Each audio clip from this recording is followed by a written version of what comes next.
O Acorda de hoje vai mudar totalmente de assunto agora para tratar sobre o acordo provisório entre os Estados Unidos e o Irã, que gerou críticas por parte do primeiro-ministro de Israel, Benjamin Netanyahu, e foi celebrado pelo Papa Leão XIV. Para a gente entender melhor os próximos passos disso tudo, pode acontecer, a gente vai receber o chefe do Departamento de Relações Internacionais da Unifesp, Rodrigo Medina. Medina, muito bom dia, é sempre um prazer te ter aqui. Agora, para a gente falar efetivamente de um acordo que foi traçado, mas acabei de ver aqui notificação que o Trump já disse que realmente esse acordo de paz pode ser momentâneo. Parece efetivamente que a coisa não está indo para frente. Ô Medina, bom dia. Bom dia, Natália. Bom dia a todos que nos assistem. Não se trata propriamente de um acordo de paz, mas de um memorando de entendimento pelo fim da guerra que pode desembocar num acordo de paz que, conforme já dito aqui, nasce muito frágil. Para que nós possamos compreender os termos dessa fragilidade, né, é importante um exercício de contextualização. Nós estamos no terceiro dia do encontro de cúpula do G7, que ocorre na França. Começou no último dia 15 e com mais de 100 dias de guerra. No último domingo, dia 14, é que foi anunciado o memorando de entendimento pelo fim da guerra, exatamente algumas horas depois de Israel voltar a bombardear Beirute. Eu digo voltar a bombardear porque a última vez que eu estive aqui no Jornal Metrópolis, comentávamos exatamente sobre os bombardeios israelenses a Beirute na segunda-feira, dia 8 de junho, enquanto essas conversações com vistas à celebração do memorando tinham curso, e que levou o gabinete de Donald Trump a contatar diretamente Benjamin Netanyahu numa conversa que foi bastante tensionada. Portanto, no último domingo, o mesmo volta a ocorrer. Israel bombardeia Beirute pouco antes de ser anunciado o memorando. E desta vez o tom deste que era um já notável desentendimento subiu. Na terça-feira, dia 16, né? Ontem, Trump criticou diretamente os ataques israelenses contra o Líbano e chegou a sugerir que a Síria passasse a lidar com o combate ao Hezbollah e não mais Israel. Nós sabemos que já havia uma notável indicação quanto à necessidade de a Casa Branca publicamente deixar claro um certo afastamento do gabinete de Benjamin Netanyahu, mas isso agora chega a ser verbalizado.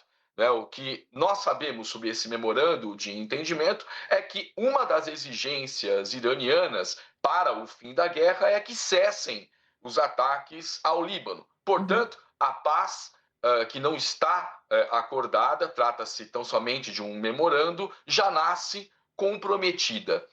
Na segunda-feira dessa semana, o gabinete de Benjamin Netanyahu afirmou publicamente que Israel não faz parte do acordo e que seguirá com incursões no sul do Líbano, onde a hierarquia do Hezbollah estaria sediada.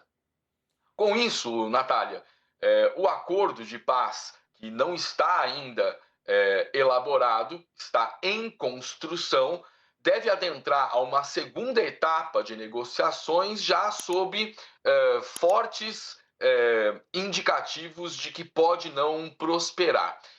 Nós sabemos, de acordo com o memorando, que as seguintes frentes estão sendo trabalhadas para uma perspectiva de paz duradoura. Primeiro, a suspensão de ações militares no Oriente Médio, a reabertura do Estreito de Hormuz, que está sendo bastante comemorada, né, pelo mercado, e o fim do bloqueio naval contra portos iranianos, como contraparte norte-americana pela abertura do Estreito de Hormuz. Ficam para um segundo plano, mas não estão descartadas as conversações sobre o programa nuclear iraniano e como contraparte, por sua vez, a liberação de ativos congelados, não é? internacionalmente contra o Irã. E é exatamente esta condição, né, de temas que ainda serão tratados que faz com que o discurso desde o gabinete do primeiro-ministro israelense assuma um tom tão duro, né? Enquanto Donald Trump afirma que o conflito contra o Hezbollah trata-se de uma guerra menor, né? Então, nesse momento que, em termos de conjuntura internacional, nós percebemos uma tentativa norte-americana muito mais incisiva de tentar sinalizar um certo distanciamento da política israelense, né, que deve seguir atacando o Líbano, segundo o próprio Benjamin Netanyahu afirmou. Como é complexo de entender, né, professor? O Trump entra na guerra com o Benjamin Netanyahu. Então faz aquele ataque a uma escola lá pertinho de Teherã, na capital do Irã, em Minab. Tanto que os torcedores israelianos que foram à estreia do Irã nessa semana, um dia e meio para trás, fazem a manifestação lembrando daquelas 168 pessoas que morreram nesse ataque em Minab, boa parte delas crianças, ou seja, que não tinham absolutamente nada a ver com o conflito. E aí, agora, para sair da guerra, o Trump está se distanciando do Netanyahu. A gente vai ouvir um trecho da fala do Trump ontem para continuar tentando entender essa situação toda. Vamos lá. No, we had a great relationship. We're talking about some end details. I didn't like that he did an attack based on there was a very minor little thing with some drones that were released, and he ends up doing I saw that attack. I saw where that bomb went. Did you see what happened? That was a vicious, that was too much. You can do too much also. But we've had a very effective relationship. Without the United States, there would be no Israel. Without me, there would be no Israel, because no other president was willing to do what I did. I've had a great relationship with Bibi, but now Bibi has to be more responsible with respect to Lebanon. Lebanon used to be a great country. It was a country where you had professors, doctors, lawyers. The great intellect was in Lebanon. Now it's terrible. I would say of all countries, they've been treated the worst. And they can't defend themselves. And they have Hezbollah, which is a problem for them. So, no, I'm not happy with the way Israel has handled themselves with Lebanon and with Hezbollah. É isso, né? O professor já tinha aí mencionado boa parte disso que ele falou na sua resposta, e também essa inclusão da Síria. É das primeiras vezes que o presidente Donald Trump realmente faz um discurso e coloca ali a Síria como parte da resolução ali da questão com o Hezbollah, né? Sim. Vamos frisar na fala do presidente Donald Trump a assertiva de que Benjamin Netanyahu deveria ser mais responsável em relação ao Líbano. Claramente, ele deixa a sua posição de desgosto pelos ataques contra Beirute e manifesta o entendimento também de que não é fortuito o caso de terem ocorrido os ataques durante as negociações de paz. E mais, duramente diz que não é preciso demolir um prédio de apartamentos toda vez que se procura alguém, né? Porque nesses prédios nem todos estão ligados ao Hezbollah. Essa assertiva ocorre no momento em que já se atingiu o cômputo de quase 4.000 mortos no Líbano desde março, quando escalaram as tensões no conflito entre Israel e o Hezbollah, sobretudo no sul libanês. Da parte israelense, também o discurso endureceu. Um dos quadros de comando da política de Benjamin Netanyahu chegou a afirmar tacitamente que Israel não recebe ordens dos Estados Unidos. Veja, nós estamos há um bom tempo, né, aqui no Jornal Metrópolis, tratando dessas relações e dizendo que tudo aponta para a vigência desse entendimento. Mas isso não havia sido verbalizado ainda. E em política internacional, todo gesto importa. Né? Agora, imagine quando sentenças dessa natureza e com esse grau de veemência são proferidas, não é? E mais, disse que Israel não é uma república de bananas, ou seja, aquele tipo de Estado, não é? Carcomido em termos institucionais que permite a ingerência estrangeira. Então, é preciso relativizar, ao passo em que um notável otimismo dos mercados comemora as possibilidades de reabertura do Estreito de Hormuz em termos mais permanentes, não é? Porque ora abre, ora fecha, né? Com um notável alívio da comunidade internacional pela possibilidade de distensionamento das relações médio-orientais, Israel endurece a tônica e ameaça comprometer o processo de paz, primeiro dizendo que não faz parte dos acordos e sinalizando que continuará com incursões militares no sul do Líbano, sobretudo em razão de terem ficado fora do memorando questões alusivas ao desmonte da infraestrutura de enriquecimento de urânio, sobretudo no complexo de Fordo, onde estão as centrífugas mais avançadas, né, e onde o processo de enriquecimento de urânio chegou a 60% do grau de pureza, muito próximos dos 90% requeridos para o fabrico de armas nucleares, também ficou de fora. O que quer dizer que não foi discutido para a elaboração do memorando, mas pode ser pautado nos passos seguintes: o programa de mísseis balísticos iraniano e o que mais importa para o Estado de Israel.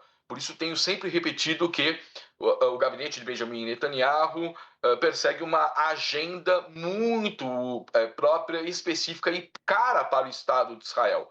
A atuação regional que grupos fomentados pela República Islâmica dos Ayatollahs, né, pelo regime iraniano, tem já desde há muito. É o caso do Hezbollah no Líbano desde 1979. Quero lembrar que o nome Hezbollah, Partido de Deus, foi escolhido pelo próprio Ayatollah Khomeini, né?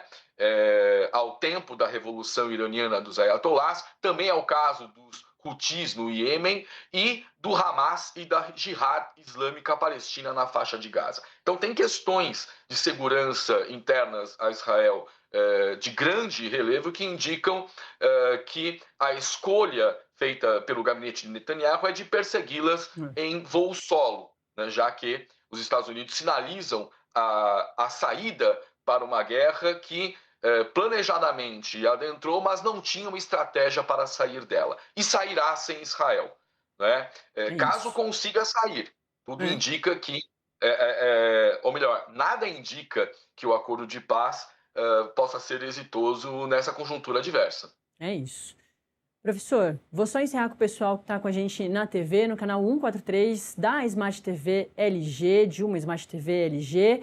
É o fim do Acorda Metrópolis dessa quarta-feira. Você fica agora com o Corneta Metrópolis, o programa especial do Metrópolis de Copa do Mundo. E amanhã a gente se reencontra aqui no Acorda Metrópolis às 7h30 da manhã, pontualmente. E você que está comigo no canal do YouTube, continua que a gente segue com o programa. Professor, então, para a gente encerrar, é isso, né? Tudo muito instável. Uma Copa do Mundo acontecendo em um desses países, recebendo esse país. Toda a primeira fase do Irã é nos Estados Unidos. Uma situação bastante constrangedora para os jogadores. Eles não podem ficar muito tempo nos Estados Unidos. A gente já conversou com um preparador físico aqui. Alguns que mostraram o quanto isso também é muito ruim para a seleção. Ao mesmo tempo, do lado de fora do estádio, uma população iraniana que tem essa curiosidade que é muito interessante, dessas coisas que a gente vai descobrindo só em Copa do Mundo. Fora do Irã, a cidade que mais tem iraniano é Los Angeles, né? É a região onde mais tem iraniano fora do Irã e fica nos Estados Unidos. Então, no dia da estreia do Irã, tinham muitos iranianos, mas muita gente descontente com o regime, né? Ou seja, com o regime do Irã, não apoiando a sua seleção, ou sim, descontente com o regime, mas querendo apoiar a seleção por representar uma nação. A situação é super complexa também dentro entre os iranianos. Isso a gente já trazia lá atrás, né, há mais de 3 meses, quando a guerra começou. Eu lembro de a gente conversar sobre isso, do que aconteceria com os iranianos a partir daquilo, né? Muitos iranianos lá na época ficaram aliviados achando que o regime ia cair completamente, e a gente viu que o regime foi totalmente renovado muito rápido, até talvez surpreendendo o Trump e o Netanyahu. Então ficou também essa herança muito complicada, talvez mais ainda para os iranianos, e que a gente vê agora muito estampadas nas manifestações dos próprios iranianos lá nos Estados Unidos, né, por causa da Copa. Bom, quero lembrar, Natália, que quando essas tensões principiaram, nós tínhamos, desde o final do ano passado, protestos populares de larga envergadura nas ruas das cidades iranianas, sobretudo em Teherã. E falávamos sobre isso aqui quando o gabinete de Donald Trump, manifestando apoio aos manifestantes, apontava para a necessidade da derrubada do regime dos ayatolás e que apoiaria militarmente setores que empreendessem essa jornada rumo a uma mudança de regime, que, vale dizer, já foi tentada pelos Estados Unidos no contexto das estratégias de redirecionamento, que convencionou se chamar de Primavera Árabe, e que pretendia ter como última paragem desse trem a estação de Teherã. E não chegou até lá, porque encontrou um paredão na guerra civil da Síria.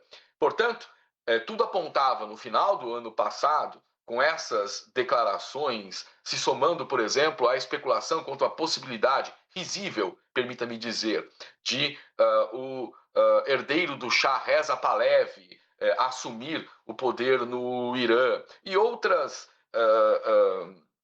malabares, né, em termos discursivos, seguindo uma operação militar que parecia apoiar ou fazer recrudescer contradições internas que levassem à deposição do regime. Eu tenho clareza quanto a essa intencionalidade, mas tenho mais clareza ainda que esse intuito muito mal planejado, né, em termos de razões estratégicas, fracassou.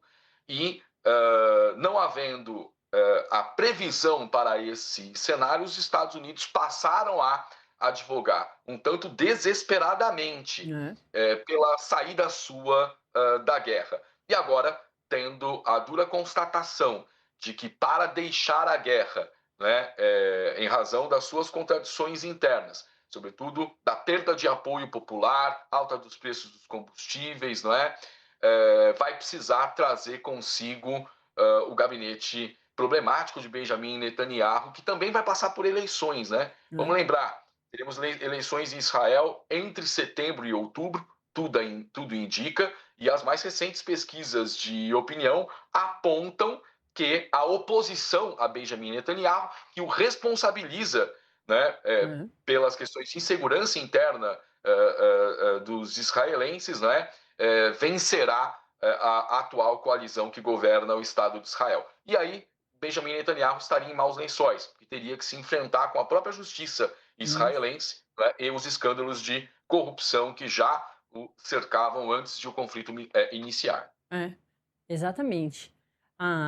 O próprio Benjamin Netanyahu usa a guerra, né, para tentar melhorar ali a popularidade dele, por todos esses motivos que o professor levantou aqui para a gente. Não cabe mais nada, não dá tempo de mais nada, professor, mas é sempre muito bom te ouvir. Tenho certeza que muito em breve a gente vai se reencontrar por isso, né? Por todos esses motivos que a gente falou, esse assunto vai muito longe ainda. Professor Rodrigo Medina, que está sempre com a gente aqui para falar sobre política internacional. Valeu, viu?